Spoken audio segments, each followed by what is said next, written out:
यामध्ये कोणीही मोठा माणूस असेल, कोणी म्हणजे पॉलिटिकल असेल, कोणाचा इन्फ्लुएन्स जास्त असेल, तरी सुद्धा तुम्ही खात्री करून घ्या की कुठल्याही प्रकरणामध्ये, अशा प्रकरणामध्ये ज्यामध्ये लोकांचा जीव गेलेला आहे, हा जीव ज्याचा गेला तोही कुणाच्या तरी परिवारातला सदस्य आहे, मुलगी आहे, मुलगा आहे, आणि म्हणून असं जे लापरवाही बेपरवाही करणारे जे लोक आहेत त्यांना बिलकुल सोडलं जाणार नाही, ते कोणी असू द्या.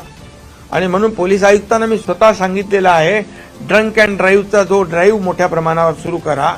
जे हॉटेल रात्री उशिरापर्यंत चालू असतात त्यांचे लायसन्स रद्द करून टाका, त्यांच्यावर कारवाई करून टाका.